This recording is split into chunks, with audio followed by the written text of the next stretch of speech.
안녕하십니까. 박정숙의 스킨병원 코디네이터 과정. 요번 주 강의는 피부 질환, 그죠? 피부 질환, 여러분들이 가지고 있는 피부 질환과 그 다음에 레이저 치료의 이론에 해당되죠.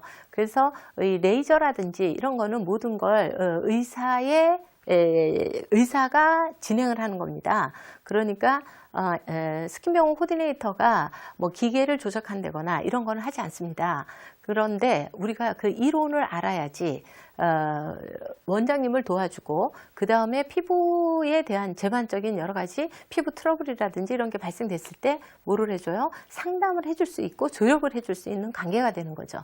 그래서 스킨병원 코디네이터라는 거는 의사를 도와드리고 의사의 진료에 도움을 미리 드리고 그 다음에 환자의 불편한 거를 사전에 없애서 조절해주는 역할을 해야 되는 스킨병원 코디네이터죠. 이제 이렇게 하다가 보니까 어떤 부분에 문제가 있느냐면, 자, 피부에 여러 가지 이제 트러블이 생길 수 있겠죠. 그렇죠? 그래서 우리가 어떻게 했느냐면, 표피층에서 일어날 수 있는 거, 표피, 진피, 피하지방 세 층을 늘 염두에 두라고 얘기를 했습니다. 그럼 표피층에서 일어날 수 있는 일은 뭐가 있느냐면, 각질에 대한 여러 가지 문제점이 있을 수 있겠죠. 그래서 전 강의에서 뭘 했느냐면 각질을 제거해주는 표피층 관리가 됐고, 그죠? 거기서 DP를 할 경우에는 이제 표피의 하부까지 들어가게 되는 거겠죠.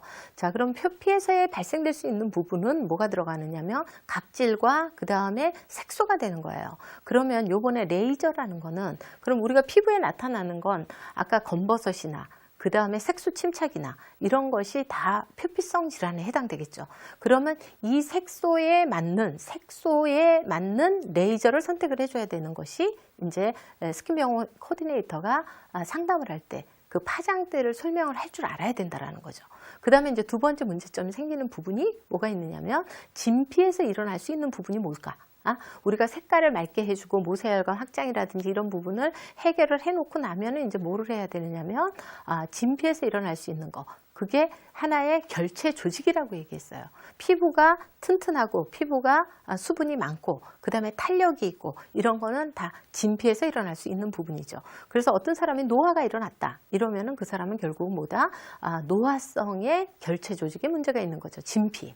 그럴 때는 우리는 뭐를 하느냐면 필러라는 주사를 놓거나, 그죠? 그래서 필러의 주 재료는 뭐라고 얘기했냐면 히아루로닉이라고 얘기를 했습니다.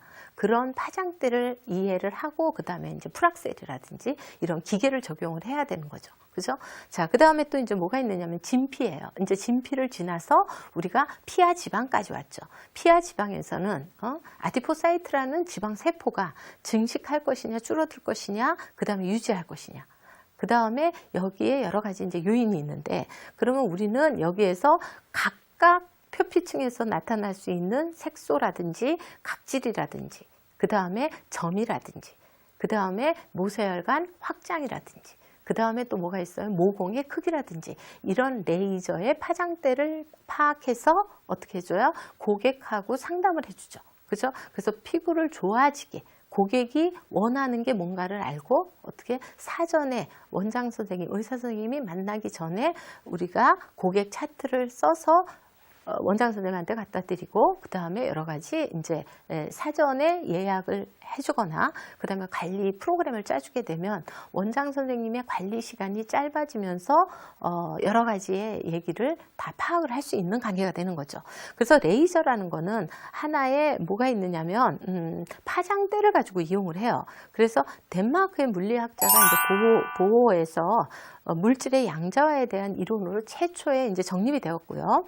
그 다음에 이제 아인슈타인이 1916년에 최초로 여러 가지 이제 상대성 이론을 얘기를 하면서 그 다음에 뭐를 했느냐면 레이저라는 거를 적용을 했을 때 인체의 여러 가지의 효과가, 그러니까는 병증을 치료하거나 아니면 미용적인 측면에서 같이 활용을 할 수 있는 걸 개발을 했죠. 그러다가 1960년대 마이만이라는 그 의사가 어떤 694 파장대를 이용을